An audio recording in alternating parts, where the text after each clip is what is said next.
to everybody. It is an absolute pleasure for me to be back here. Thank you, Ms. Sarat, for having me on. Thank you for having this platform. Honestly, when I think about what you've put together and how there's so much networking going on, a lot of, a very neat community that's coming together, learning from other people. We're all sharing our journeys and there's growth coming out of that. And there's something so beautiful about that because that's really what women empowerment is all about, is just inspiring and supporting each other so we can evolve into higher versions of our best selves. Typically, the female support has always been, there's always been some ego attached to it, but we're all learning, that life kind of takes us in different directions and we're all coming together, sharing what we've learned in our journeys. And I find it to be very powerful. So thank you for having this platform for us.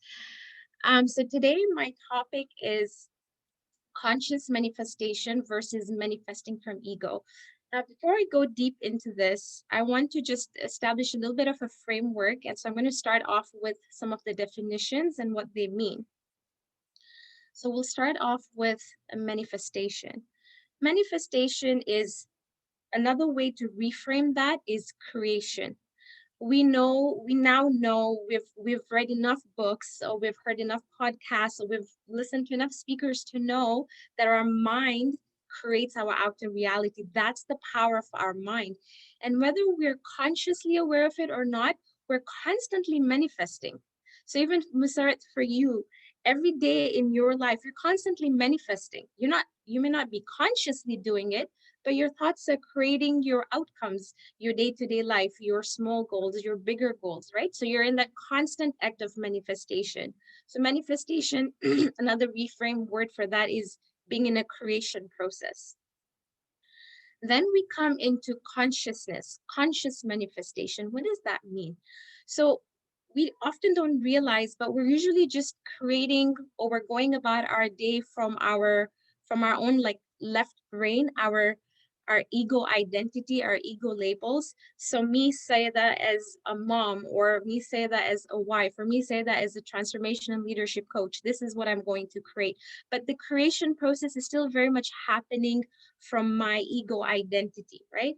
And for the longest time, that's how many of us, in fact, operate from that space, right? We are sort of like in that creation channel, and we feel that the responsibility of that creation is just on us. But that's the ego side of the creation, or the ego side of the manifestation. And it's very limiting, very limiting. What you create on your own versus what you create from a space of higher consciousness are completely two different things. And we're going to be getting into that. So conscious manifestation means that you are now manifesting from a space of being in surrender. What that means is you're allowing a higher universal, a higher power, which is Allah, of course, but we're becoming a channel, and we are now allowing that power to come through us, and we're creating from that space. Now, you don't have to be, it's not something that you don't have to be a scholar, or you don't have to be super enlightened to experience this process. And that's why I really wanted to have this conversation, because it's not something that needs a high level. It's just constantly working on yourself until you get there, right? So manifestation is the creation process. When we say conscious manifestation, we're saying manifesting from a space of being in surrender. And then ego manifestation is when you are fully in control of the narrative and the story, and you're creating using the power of your mind. Now that we've just sort of put in some basics in place, I now want to build on this. So from my learnings and understanding, and I would like to just put it out there that I'm a work in progress. This is more about me sharing my journey rather than teaching, and what I have learned in my journey and how it has completely transformed my life in all different areas. There's some areas that still need work, but for the most part of it, it's been truly life-changing and amazing. And so this is more about sharing an experience and what our minds and what higher consciousness can offer us. So different stages. The first stage is the victim stage. And this is where Musarat, many of us, this is where we start. We're victim of our life stories, right? What does that mean? That means that you are in a place where um, my life looks like this because of XYZ persons. My life looks like this because of XYZ events that happen in my life. You're becoming a victim of life. And there's always sort of like a blame attached to it. Now, I know this place all too well because I lived in this place for a very long time, right? And majority of us live in that place of victim consciousness where we're unhappy or we're unsatisfied, but it's almost like there is a sort of like a blame. It's easier to put the responsibility on everything else but you. I get it, I've been there. So this is not even to, if you find that you are in that victim consciousness, this conversation is not to, so that now you become judgmental of yourself. No, it's just to create awareness. Where am I in my, which areas of my life am I playing the victim card, right? Now, the creation at this place happens. So we all manifest, we'll manifest our careers, we'll manifest some goals, but in that victim stage, it's a battle. You're in battle with life. Everything seems like a struggle. Your goals are not necessarily unfolding in a more rhythm, in a more harmonious way. Everything just seems like it's like almost like you're fighting with everything, right? And you're getting things done, but it always feels like a drag and hard work and a chore from everything, whether you are from parenting to whether you are work in your career, in your relationships, whatever it is. Everything is just difficult because you're playing the victim. I don't want to say you're playing because that's judgmental, but you're in that victim zone. So manifesting here can happen, but it becomes it's a tug of war. Then we move on to the next level of manifestation. And before I go further, I want to reiterate this. And I'm sure many other speakers may have, because I know some of them, they may have spoken about this in the past. You are the co-creator of your life story. You are the master of your destiny. Many of us, Masarat, we live life on default. It's like we are, it's such a default way of living, and there is no co-creation happening. There's no inspiration. There is no enjoyment. There's no joy. We're just going through the motions of life, you know? And sometimes maybe there's certain belief systems that we have that make us believe that this is the way to live. I know for me personally, I lived that very stagnant lifestyle for a very long time. And I just thought that was just the way of life. Yes, I had a beautiful family. Yes, I had a career. Yes, I was educated. Yes, I had all of these things. But life wasn't necessarily, I wasn't living. I wasn't alive. I was just going through the motions of life, right? There's no excitement, there's no joy, there's no passion, there's no purpose, right? But then through my journey, I recognized as I was slowly coming out of the victim consciousness, I realized that, hang on, I am the co-creator of my life story. I'm the author of my book. And I am the master of my destiny. So when that concept sort of kind of downloaded into my awareness, I like to say downloaded, kind of like a program that downloads in our computer systems. The same way, when this idea sort of came into my awareness, then it was like, okay, well, how can I become that co-creator? And then of course, people like Dr. Wayne Dyer talk about the power of intention and how when you learn about intention, you can create from intention. Now, mind you, for a lot of you, this might just be a very conceptualized thing. I'm teaching something or I'm sharing something in theory. I get it. But at this moment in time, all I can do is plant seeds. And then if you're something somewhere, if the strings of your souls are being like pulled or tugged at, then you can set an intention to allow that journey to unfold, right? So right now, I'm just here to plant seeds and then allowing his universe to show you that path, okay, through intention.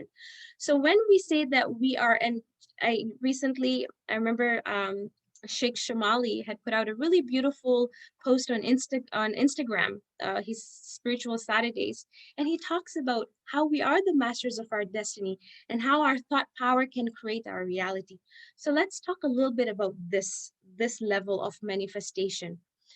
So if you've I'm not sure if you've heard or read the book, The Secret. It's pretty popular. They talk about the laws of attraction. So for example, if you want to manifest something, let's say if I want to manifest a new career, right? The way that works is you first pull in the emotions. So you're kind of rewiring your mind, because remember, your outer world is a mirror of your inner world.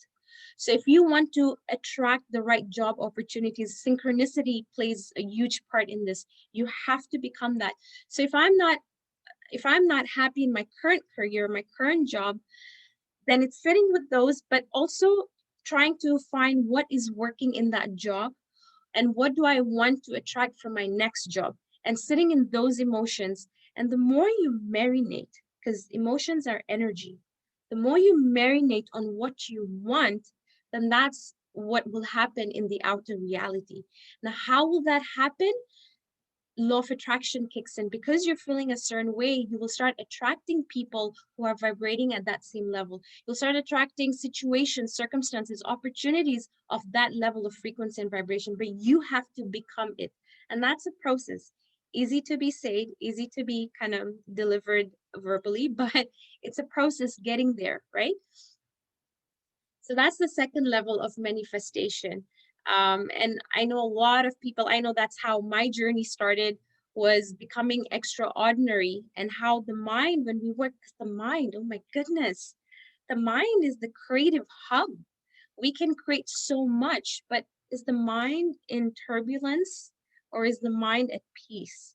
Is the mind running at 100 miles an hour, or have you come to a center point? So everything, through meditation, through journaling, through reflections, through healing circles, all of this sort of helps clear out the mind.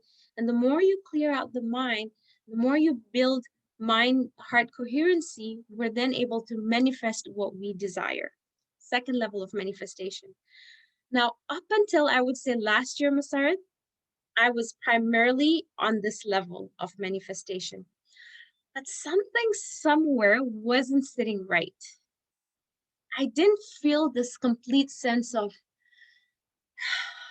like, like I'm just in a state of like bliss. So I was loving everything I'm doing. I mean, I had come so far. I had transitioned out of my career in the bank as an actuary, and I had transitioned into something that I was more passionate and felt purposeful about. But something was still missing, because I was primarily in creating from my mind. Okay. And then it's only, I think, as of probably early this year, where something started shifting again, right? And that's how we are. As souls, we constantly evolve. We're constantly evolving to higher and higher versions of ourselves.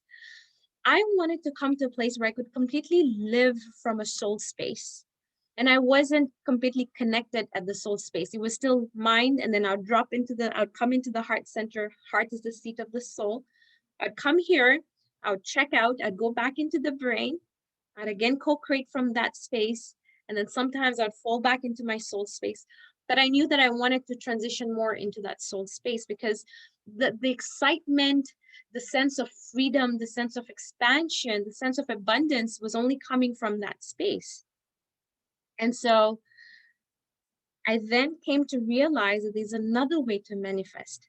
And this third level of manifestation is in states of surrender. Hang on, not the traditional sense of surrender, not where you're giving in and raising your white flag and saying, okay, I surrender. Not that kind of surrender, because surrender can also be misunderstood, right? Not surrender in a stand of giving in or giving up. Surrender meaning whatever you are desiring and you're feeling inspired, you create from that space. So surrender means that you come to a place where you're now saying, you know what? I want to be a vessel, and I want to be a channel. I want to be an ambassador of the universe. Allah, create through me, inspire in me, and create through me whatever needs to come forth, right?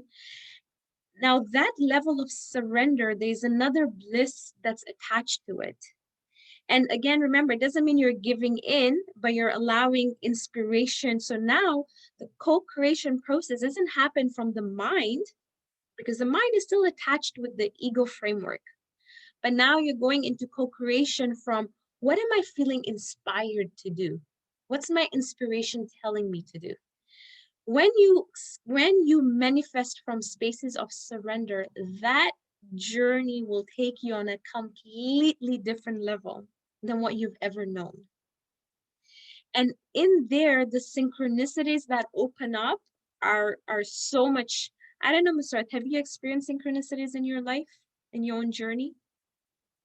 I think you do, but I've never been aware. I think a lot of us would do things the way you're saying, with that inspiration in your heart, and following through, sometimes not knowing where it's leading to, or not knowing what the outcome will be, but there's something telling you to do that and inspiring. And if somebody did stop you at that time and ask you why you're doing this or what made you do this, you wouldn't have an answer. But I think the way you're mentioning it, I don't think I've been that conscious of it, or reflected on it, which is really good, because what you're saying, I think it resonates. Maybe the thought processes weren't there at that time, but yeah. Absolutely. So let me give an example. When I've hosted a few retreats in the last couple of years, and most of them came from a space of inspiration. And the ones that came from inspiration, all the dots connected so effortlessly. That's when you know synchronicity is happening, because you're just the channel. You're showing up and you're allowing a bigger force to work through you. And it's truly all the synchronicities, all the dots just like beautifully connected. And it just left me in a very like, I was in awe. I'm like, wow, like this just makes life so much more enjoyable, you know? And now, so this level of surrender is when you taste it, you don't want to go back to anything, because it's just such a very flowy, effortless, joyful process.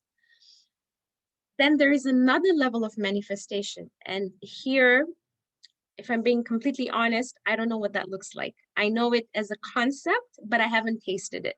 I'm not there yet. Work in progress, working towards there. But that level of manifestation is when you're in a state of being. Okay. In that state of being is when there is absolutely no separation between you and life. You are at one. You feel that oneness with everyone and every being, every creation. There's just this energy of just connected with the same thread. And I would like to think of that as unity consciousness, when you're in a state of complete unity with everything and there's no separation, right? In that, when you reach, from what I understand conceptually, when you reach that level, your whatever you think manifests. Like the speed of manifestation is supersonic. So just your thoughts, as soon as you put out a thought, and right away it manifests. In the level of surrender, whatever your thought is from that space of inspiration will take will unfold. It will just need some time for all the dots to connect. And the lower level, the second one, takes even longer and it's not as enjoyable. And the last level, the bottom level, the victim consciousness, well, that was just a tug of war, right? That's just like you're in a tug of war with life. Um, so so these are the four levels of meditations. I have a couple of questions coming in. I'll absolutely answer them. I have allocated some time. Mr. Are we on a 1 hour time frame or an hour and a half? I I forgot don't to mind. ask you. I don't mind if you Okay. just, yeah, as long as you Okay. want to obviously make sure everyone's covered, right? They know what you're talking about as well and understand the topic. Yeah, that's Yeah, fine. absolutely. Okay. So so these are the four levels. We have victim consciousness, then you are now raising your bar and you're learning how to work with life. Life is not happening against you, life is happening for you. We haven't come here to we haven't come here just to be living trials and tribulations and a life of struggle and suffering, right? We've come here to also thrive. You know, Sheikh Shamali in his lecture, he talked about how life's an adventure and we can make the most out of it and still be in a state of surrender to the higher power to create what we want and have fun with the process. We don't have to suffer. Suffering is a very low vibrational energy. We don't need to sit there.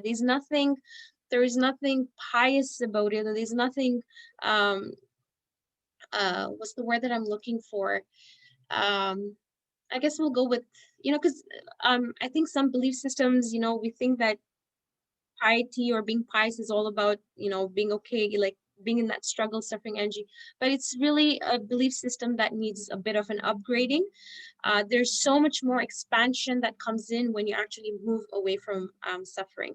So the second level, and then the third level is the surrender state, and the fourth level is, which I only understand as a concept, is being in that state of oneness with everything and everything around you. So then we move on. So now that we have sort of created a base, a framework of what manifestation is, that you are the co-author of your life story. We have talked about what victim consciousness is. Then we've talked about the different stages. Now we move on to the next thing, which we have is many of us, like many of us don't know how to live in harmony with life. Again, conditioning, old conditioning and belief systems plays a huge role. How we were raised, how the, how the people who the belief systems that they sort of, we inherited from them. And that kind of limits our way of life. And so when we come to this place where we understand that life is an adventure, and all it needs from each and every one who's on this platform right now is the ability to say yes. Let's say yes to life. That's all it needs from you right now is, I'm going to say yes to life. And I want life to show me what is possible. Now, in the beginning, as you start to open up to life, there becomes an attachment process, an attachment to life. But we don't want to be attached to life. We don't want to, because Imam Ali says if you run after dunya, dunya runs away from you. When you run away from dunya, dunya runs behind you. What that means is never when we're opening up and we're saying yes to life, it's not so that we can have attachment to anything materialistic. Us saying yes to life is saying yes to the experience of life, right? For me, a huge part of experiencing life is traveling. Traveling, going to all these beautiful, for me, mountains are a very special place for me. Whether it's going to the Rocky Mountains here in Canada or the mountains in Africa or the Swiss Alps, whatever it is. But for me, that experience of life, there's so much joy in it, right? Being able to mold my career in a way that I'm living purposefully and intentionally, there's so much joy in that. But it's never to create an identity around it or an attachment around anything, right? And that way you're moving more with this free energy with which you're moving with. When you're in that free energy, life comes to you. Opportunities come to you because you're just like a very light. Think of this as like a Wi-Fi signal, right?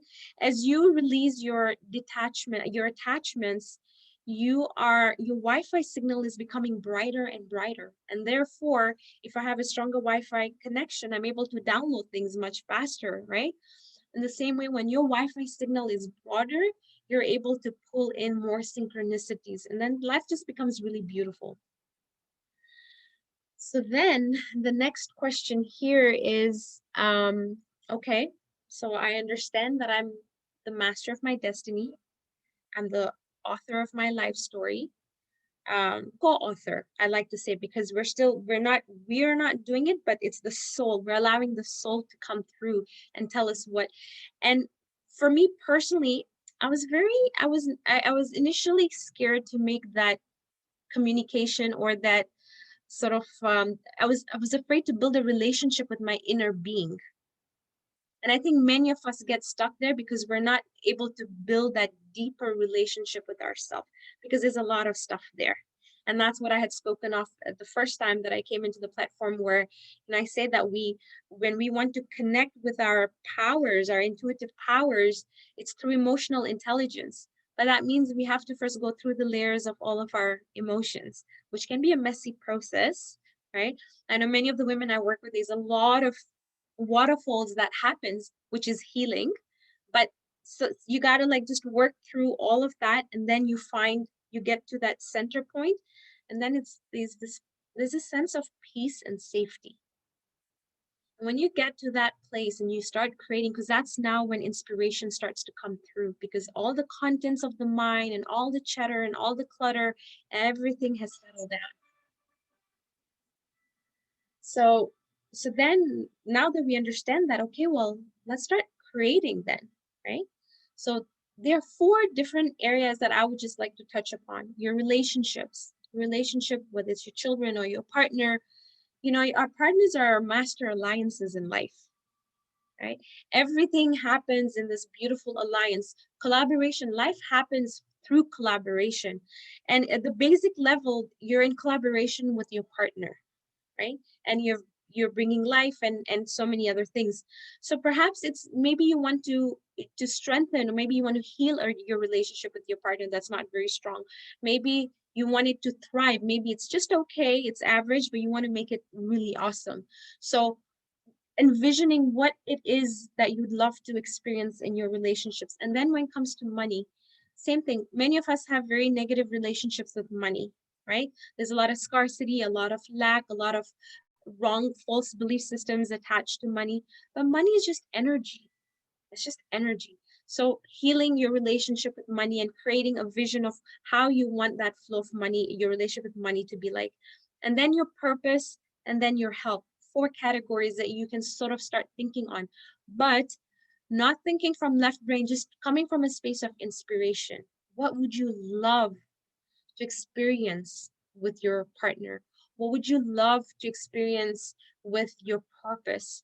And on this note, I want to add something. When we say living life on purpose, it's not about finding that big calling sometimes. Sometimes living life on purpose is just getting to know yourself. That's living on purpose. And then if that journey takes you to a place where you're now doing something much more bigger, then so be it, right? And then same thing with health. How would you love to feel emotionally, mentally in your body? How would you love to feel? And when you have to give each category, you have to sit down and reflect and kind of give it some space. It's not like a quick, okay, let me just kind of write this down. No, feel it. And then that feeling kind of births that visualization. Okay. Now, then comes the next question. Well, if we want to come out of victimhood, victim consciousness, because majority of us live at that level, how do you come out of it? That's the question, right? That means you're coming out of your mental space and you're dropping into your heart space. But we have so many heart walls. And that's when the inner work starts. So everything that I have said up until now is still a concept, it's still theoretical. But this is me planting seeds because that's all I can do in this setup, right? The rest is a process. And yours is to just tap into inspiration. What am I feeling inspired to do? And make an intention through inspiration.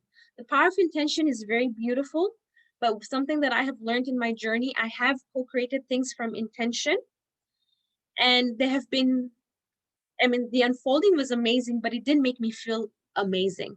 But when I set an intention from inspiration, and what unfolds through that space is truly on a whole other level. Okay. And yes, I'm going to end here with just like the presentation, because I feel a lot of insights come in when we're actually engaging and having like a back and forth kind of conversation. So I'm going to open it up to questions. Feel free to, I guess, start right on the chat box. Is that Yes, or if they want to unmute themselves, that's fine as well. okay? Sayyedah, you just mentioned about victimhood.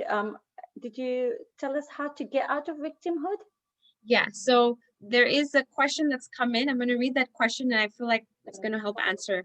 So, question, you said we could use meditation to clear the mind, but I personally know that when I try to do it, it clears for the first few minutes, but then all my problems and worries and bad memories come rushing back into my mind altogether. I hear you.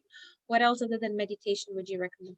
So, personally, the meditation practice, I started my journey almost 6 years now. But meditation is something that happened much later, because like the person who just asked me, for the life of me, I could not meditate. And if I went to any meditation circles, I'd be the first one to knock out and fall asleep. right? So, so then the way I have been able to declutter my mind, and this is what I teach the women who I work with, let's start brain dumping. And my initial certification is in executive coaching. I'm been trained to work with executives and directors in the corporate world. And then I've now transitioned, I've more specialized into transformation and leadership. And so, we work with clients also who have very big goals, whether it's personal goals or business goals. And the theme is the same: brain dumping. You have to offload what's sitting in the mind. It has to be there. It has to be a regular process. Even the Prophet has an hadith where he says an hour of reflection is better than 70 years of worship, right?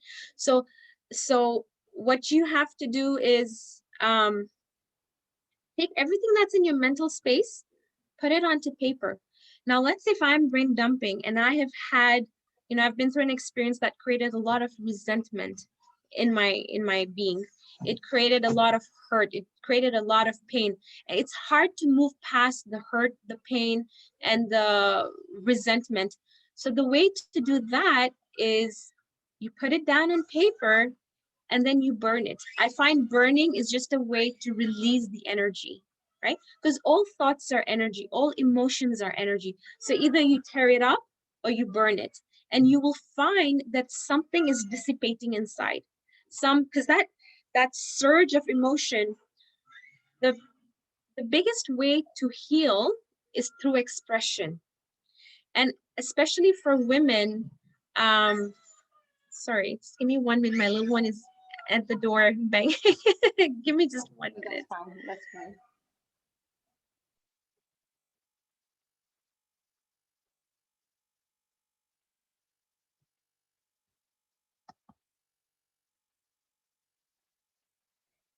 If anyone has questions, you can use the chat, or we'll give you a chance to unmute yourself as well. Thank you.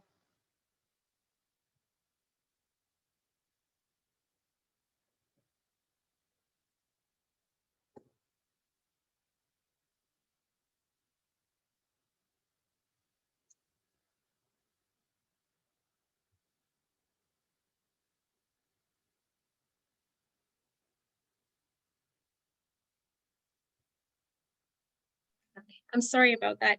It doesn't matter how many times you tell the kids, please don't come in when mommy's doing a workshop. They still show up anyways.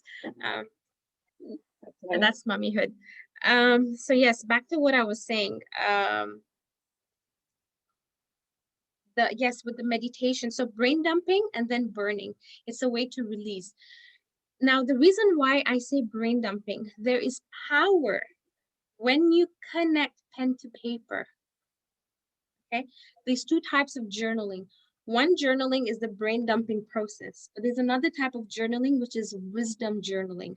But you can get to wisdom journaling if you haven't first made space, right? It's kind of like if I want to bring in new furniture into my home, I got to remove the old furniture out first.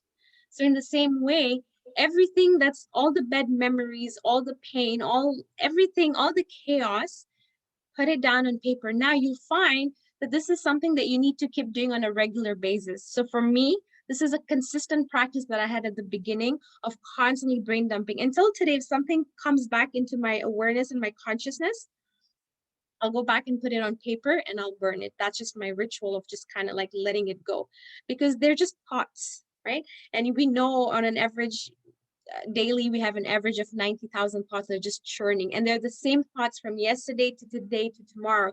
So you're not really making space to create, right? So when we get into that practice, then meditation, you will find it is helpful, because now you've cleared the contents of your mind. And like I said, for women, we need to express, because from a very young age, culturally, expressing was not something that was ever encouraged. There's always a suppression of expression. We're not here to blame, but it's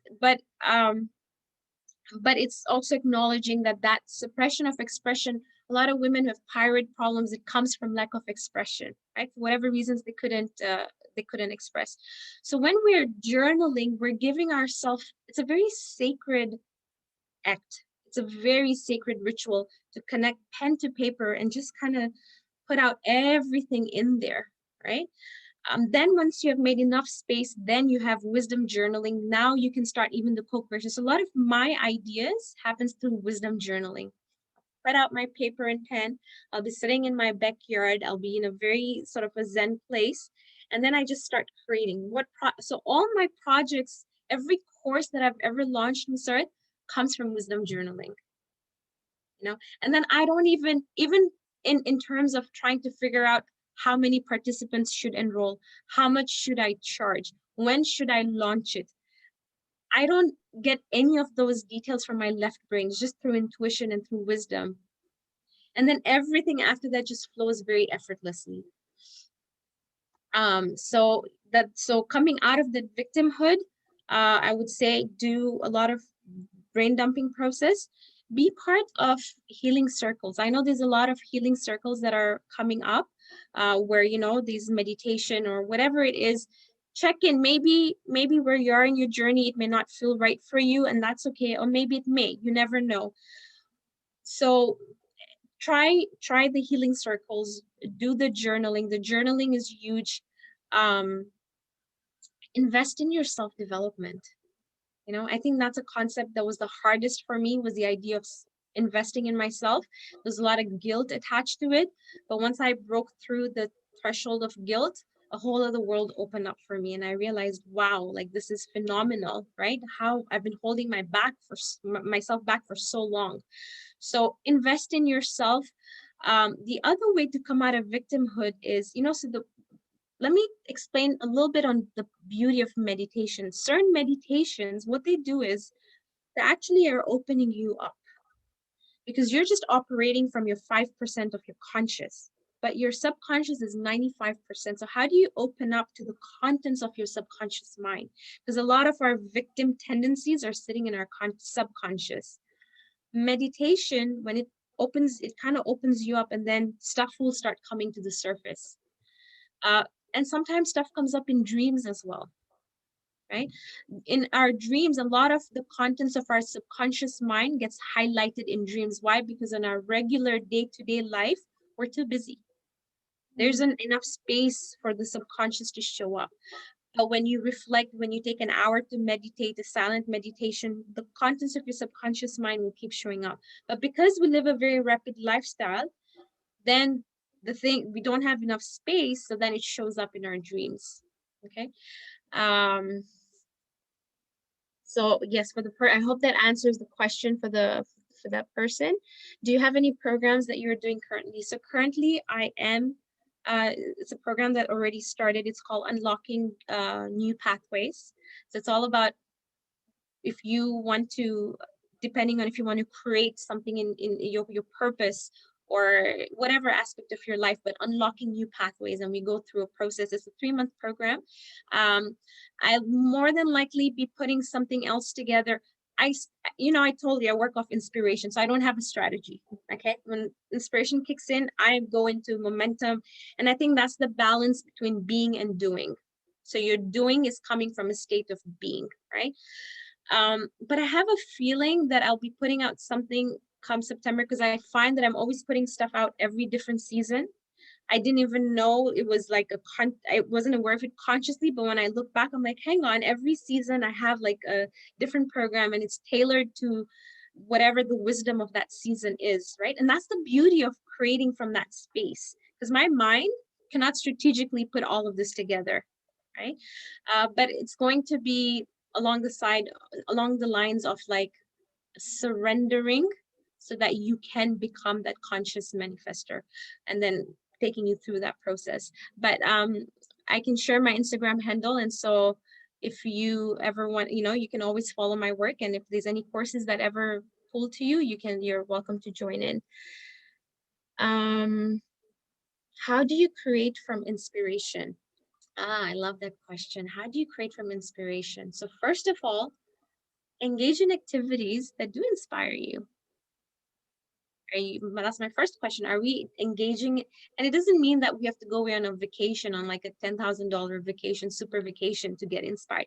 Vacations definitely put me in a space of inspiration. There's no doubt about that. But I'm not going to always drop thousands of dollars just to get inspired. So for me, first of all, how do we get the inspiration? If you can, I don't know if daily, as a mom, I know daily this is not possible for me, mom of three, but whatever in your lifestyles, at least once a week, you have to do something that puts you in a space of inspiration. Maybe it's with art. I know a lot of people find a lot of flowy energy coming through art, whether it's going on hikes, whether it's meeting, meeting your friends and having soulful conversations. Meeting with friends can also be extremely draining if the conversations are superficial and dry. But engage in conversations that are more soulful, more meaningful. And perhaps you may feel that in your circles you don't have people who are at that level. Put out an intention and ask Allah to show you a soul tribe who you can thrive with. That was something that I know for me, I was, when I started my journey, it was very lonely. I'm like, Allah, if only I had like a group of women, that I could, like, were like-minded. I don't know who they are, but I'd love to connect with them and kind of embark on this journey. This is too lonely and it's too beautiful to even go on it by myself. And the next thing I know, just different people just somehow connect, not even from my country, from outside, but we just connect. And then there's a tribe that gets created of like-mindedness. And you're like, wow, that happened. So you just have to ask intention, kun fayakun. Allah says that He created us from that space, from the energy of kun fayakun. And He goes to say in Hadith Qudsi that He's created us with the same potential. Okay, so put out your intentions. But again, if you desire to have that soul tribe to walk this path with, then put out the intention for the soul tribe. So first, get into a space where you do get inspired at least once a week. You got to do something that brings that level of inspiration and joy, and start with the simplest of things, and then it will just organically unfold. And then once you're inspired, you're feeling it, then just see, what do you feel like creating? What is it? What is that? And that's when I said go into wisdom journaling and start just pen to paper. Is magic happens when pen connects to paper intentionally, not randomly, but with intent. Magic happens. Masarat, even when I think back on this whole journey, when I started out, there was no such thing as a life coach. It was a very new phenomenon. People didn't even know what a coach was, right? You've heard of therapists, you've heard of counselors, but who is a coach? And a coach is neither a therapist or a counselor. A coach is someone who takes you from A and takes you to your destination, but in a very joyful, abundant, expansive way. And I remember it just was such an intriguing thing for me, but nobody even knew what that was. But I felt that inspiration, and I was walking in the uncharted territories of the unknown. It was a complete unknown territory, right? There was no blueprint, there was no business plan, there was nothing. And that's the beauty of creating in the unknown. But for you to create in the unknown, you have to be a little bit more fearless, more courage. And for me, that's where, my connection to Mama Lee comes in, because I'm like, I always derive my courage from him, right? And then start creating, and then you create. And I think many of us will get stuck. We're like, okay, this is what I would love to create, but I don't know how to do it. The how is never for you to know. The how is Allah and His universe to conspire for you. You just need to be very anchored in your why. Why do you want to do? Do you want to do this because you want more fame, or you want to be popular? What is your why? Or is there a different why? Now, mind you, when I first started this journey, and especially when I was planning my first retreat, if I'm being completely honest, my ego was like all the way here. And I was like, oh, when I do this retreat, I'm going to be this, very this popular coach, and I'm going to, no one has ever done this before, and right? All like this ego stuff coming up. And I think working with myself and working with my, my mentors and teachers and my coaches, I learned that was coming from a space of ego. So it was almost like sitting with my ego and saying, okay, there's these are the things that you're looking for, but where is this coming from? Mm. Maybe because I felt at a deeper level that I was unseen or unheard. But when I kind of healed that wound, the ego just kind of crumbled. I didn't feel a need to be heard or be seen. And I remember when I did that first retreat, I didn't even post it on social media. I wanted it to be a very private thing because I'm like, this is just meant to be a sacred thing, you know? So ego will always come in. Don't judge the ego. Just sit with the ego and ask the ego, where are you coming from? But the more you shed your ego, the more you peel off the layers on the onion until you get to the bulb of the onion. The same way, the more we peel off, we organically get into states of surrender. It's a very organic process that happens. So after everything that I have shared with you, if there is a big takeaway from today, is not even about the manifestation stuff, because that will organically happen. The biggest takeaway from today should be, let's heal and let's peel off all the layers of the ego, and not judging the ego, making friendship, having chai with our ego and peeling off the layers so we can get to more of our authentic self. Right? Now, mind you, my authentic version is very different from the conditioned version of Sayyedah. And I had to really I needed to be fearless to find who I am at the core level of my authentic being. But the more you get into your authentic space, the more the manifestation happens organically. Okay. So if there's any big takeaway from this is, ladies, let's heal. You don't have to hold on. We've held on to too many things. It's time to let go. It's time to let go. Letting go doesn't mean um it doesn't mean you're letting the other person off the hook. That's not what it means. It just means that you are breaking your chains. That's what it means. So you let go, you go into the space of surrender, you let go of the pain.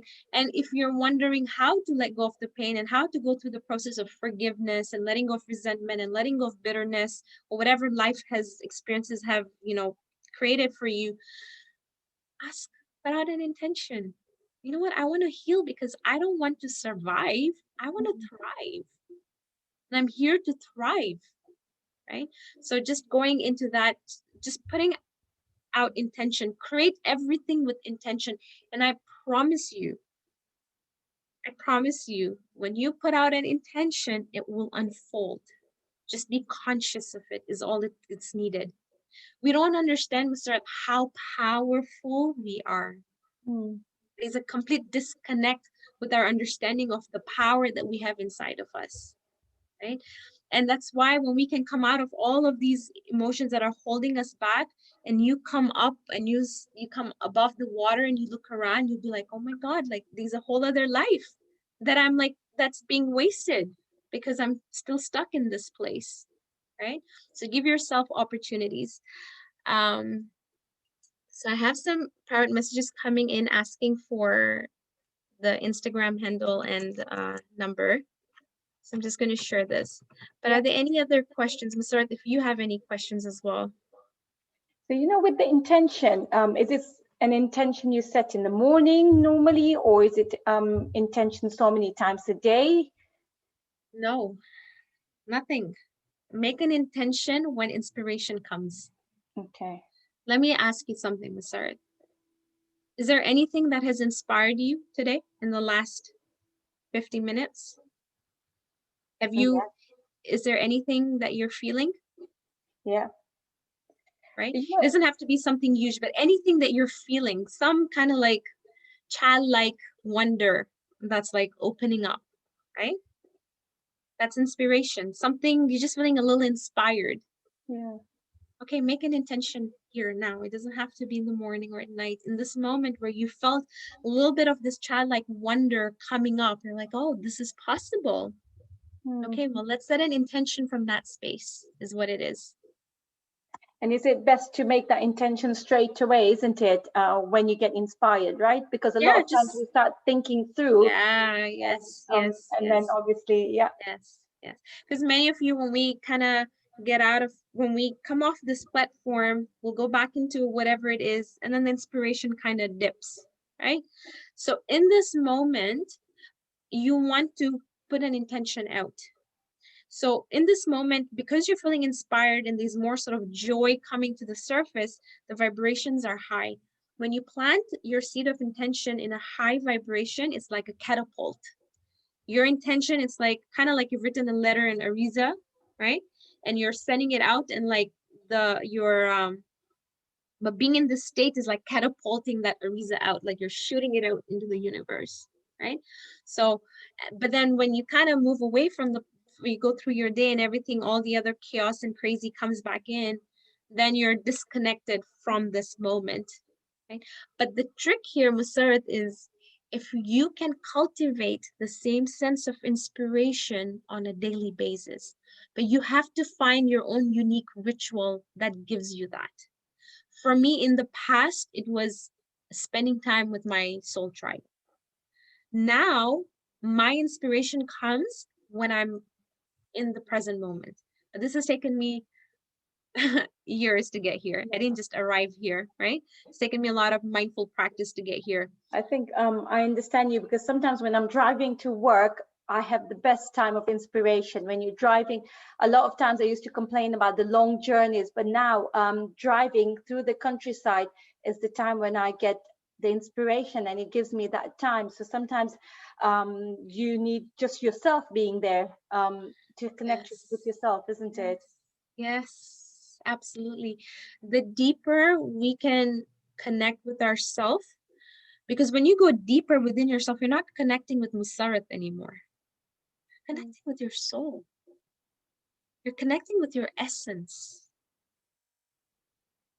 And there's something very beautiful about that when you can connect to your soul at that level, right? So going deeper is you're getting deeper into that creative intelligence, into that the soul. What is my how does my soul want to express itself, right? Um, okay, we have Sakina, go ahead.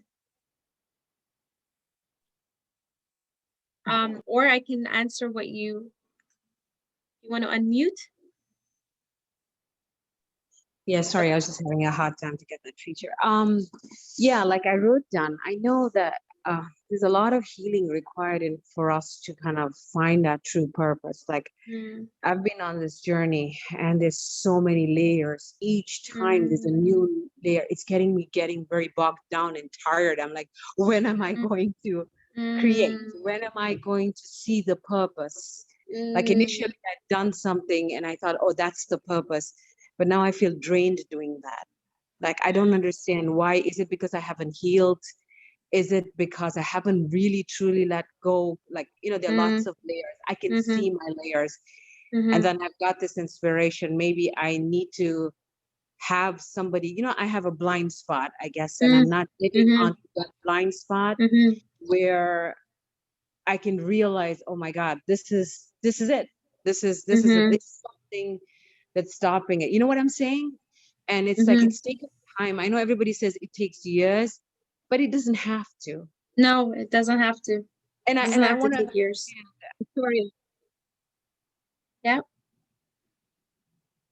Go One ahead, second. carry on. Sorry, Yeah. I just have a Azan break. Sorry. Yeah. So I just want to understand. Is that common? Am I in the right direction? Yeah. I just have those kind of So questions. I think you answered the question here. You said, I know deep down that I need to, that I could use the extra help because I have blinders on, right? And remember, if there's any deep healing that's needed, trauma, whatever it is, and trauma doesn't have to be with a capital T trauma.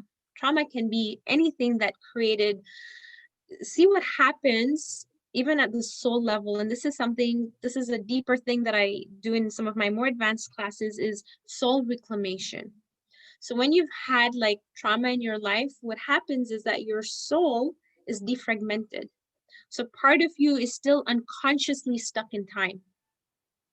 You're not even aware of it. It's amazing how much of ourselves are stuck in time. So perhaps something happened when we were 7. So part of us is stuck in time at 7.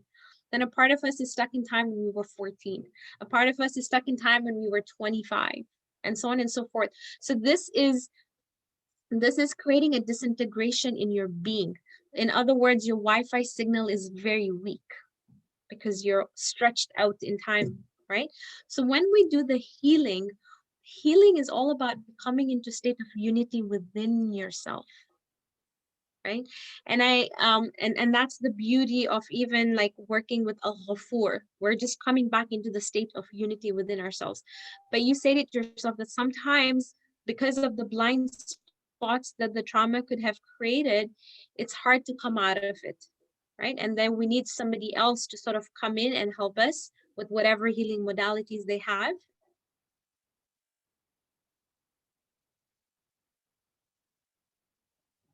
And pull us out of it. So I just found one last thing that needs, because you've done the work, there's just one last thing that needs to be dissolved for it to sort of like just free you.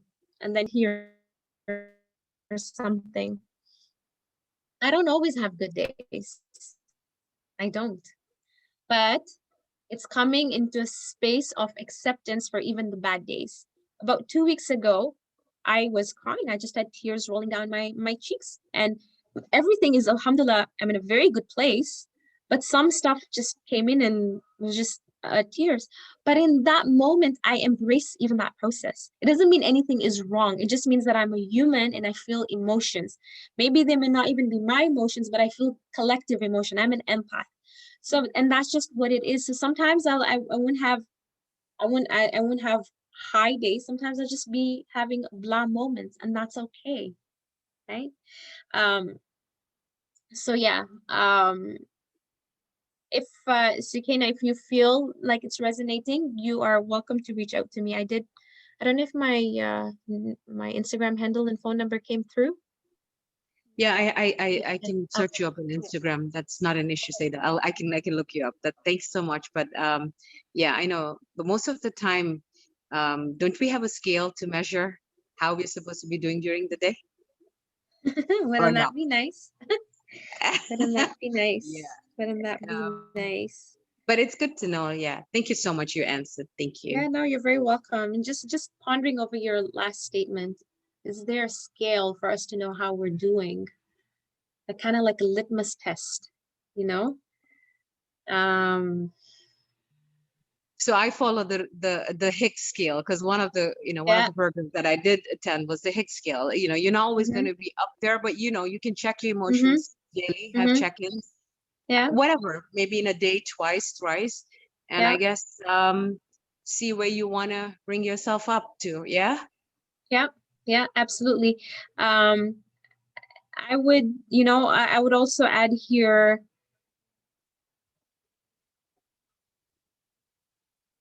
it's yes, you want to know where you are at emotionally speaking.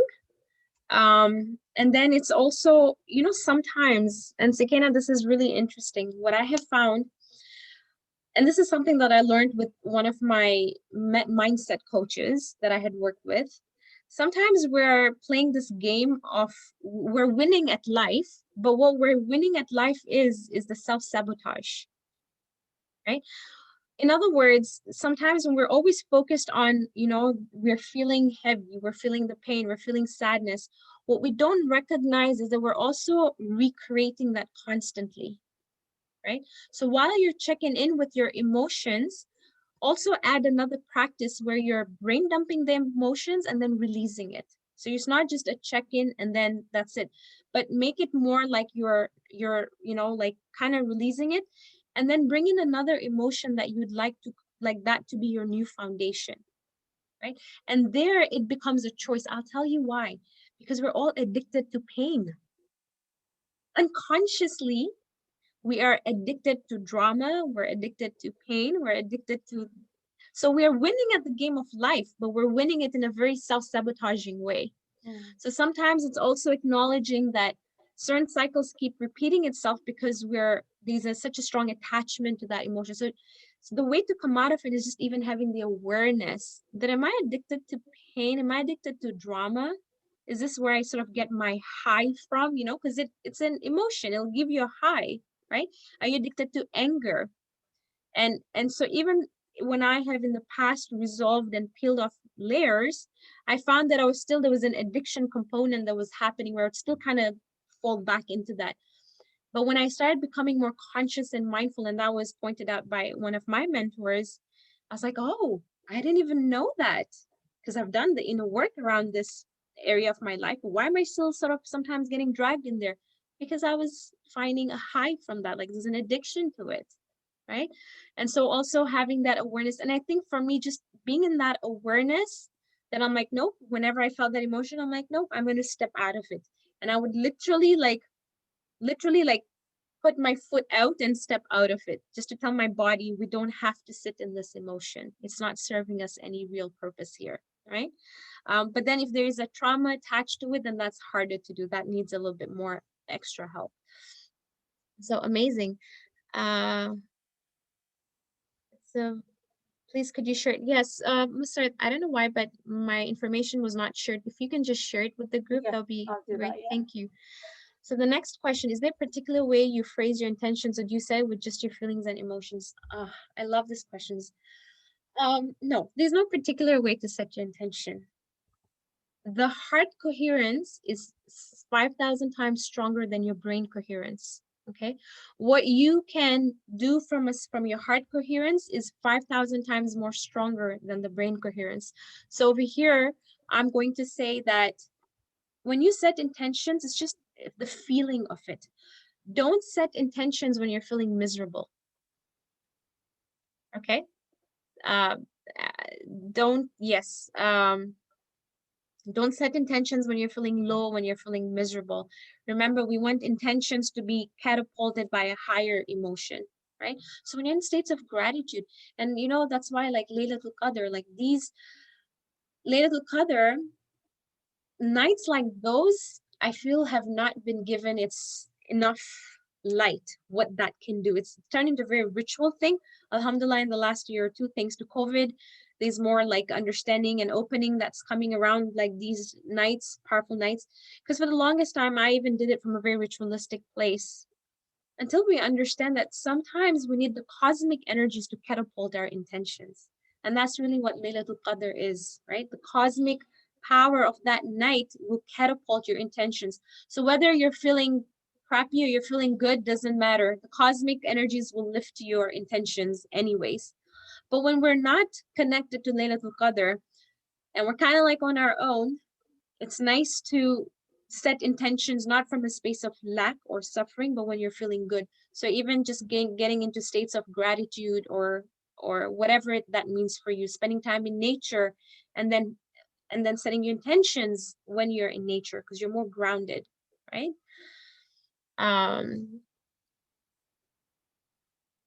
Okay, just going back to my, is it possible to not like your authentic self, or is that just a manifestation of the ego? Oh, I love this question. There is no way you would not like your authentic self. If you don't like yourself, it's because you haven't connected with your authentic self, right? There, it's I mean, your authentic self is your being. It's your soul being. It's your essence. It's impossible to not like that, right? So that is definitely ego. Whatever you've identified within yourself is more ego. It's not your authentic self, right? And many of us don't like ourselves. I know there's a big part of my life where I didn't like myself, right? I mean, I came off as very confident. You would never know. But if I was to have a real conversation, and I'd like my conversations to be as real and open as possible, because then what's the point, right? The more we can get real with ourselves. And so if there are parts of me that I don't like, sitting with those parts and making peace with them. And again, that's a process that happens. And the more you make peace with yourself, you sit with your ego versions, the parts of you that you don't like, and you heal it and you make peace with it. And then it opens you up, right? So hopefully that answered that question. Okay. Are there any other questions? I think you've covered it so well. Yeah, you've covered the stages, you've covered about the intentions, you've covered about the ego as well. So I think quite a lot there, and I'm sure everyone's feeling inspired as well.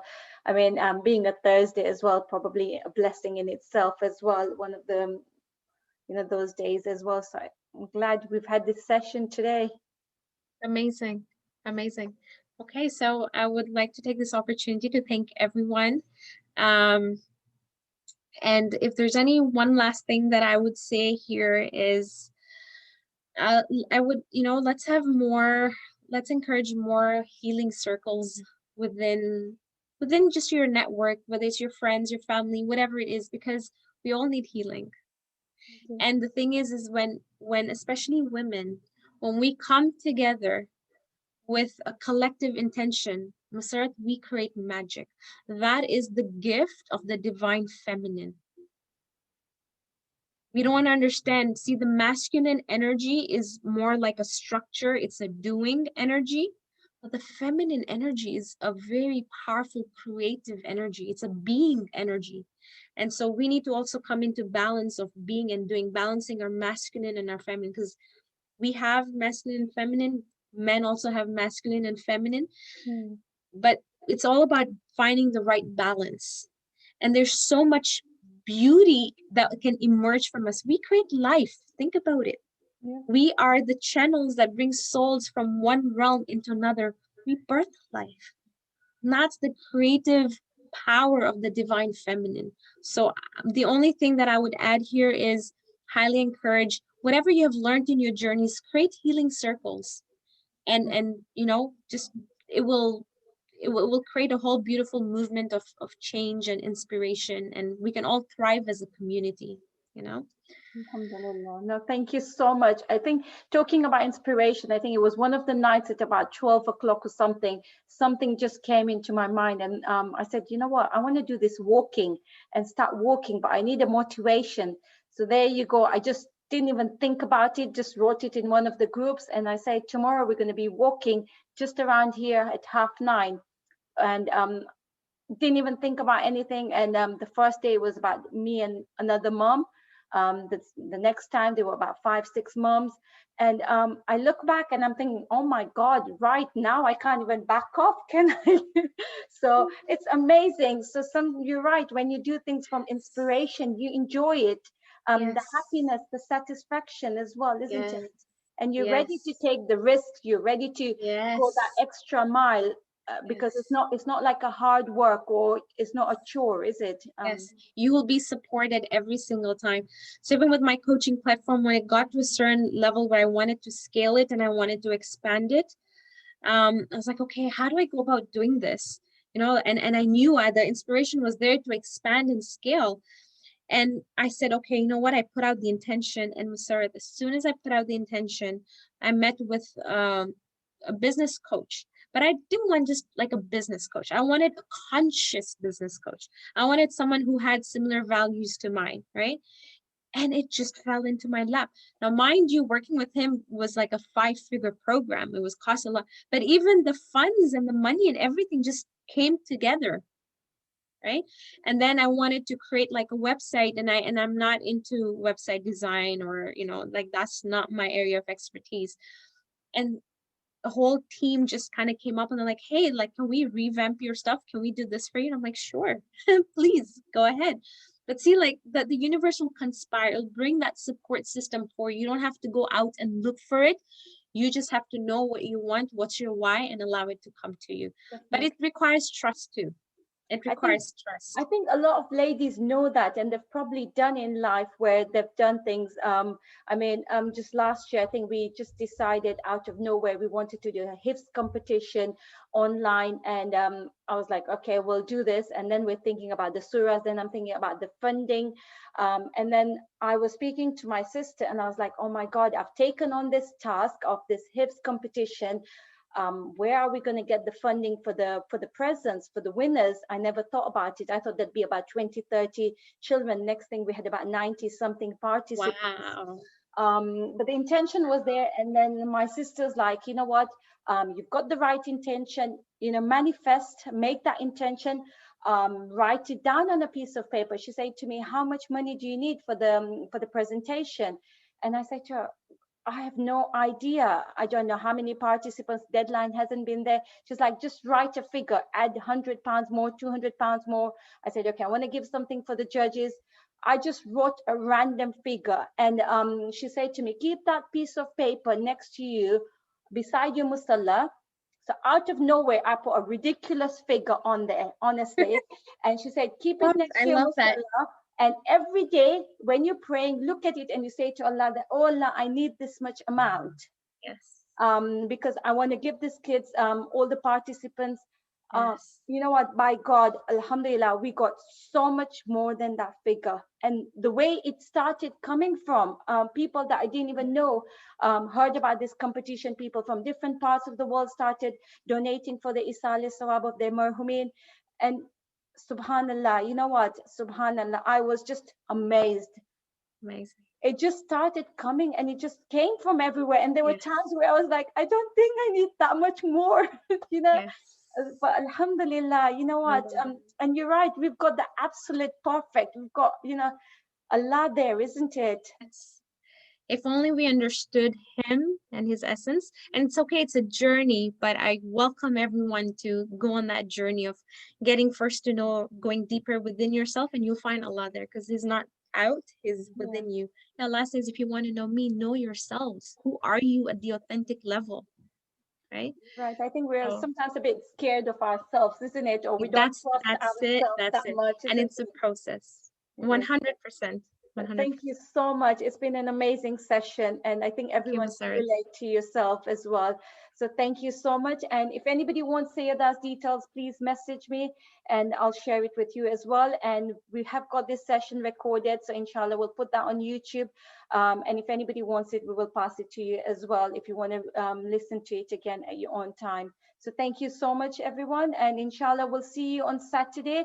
We have got a session on Saturday at 8 o'clock this Saturday, and it's about being yourself. So a really good session as well, living yourself at that moment. And I think it will connect to Sayyeddah's session as well. So we'll see you inshallah on Saturday, 8 o'clock. Thank you so much. Khuda Hafiz, everyone.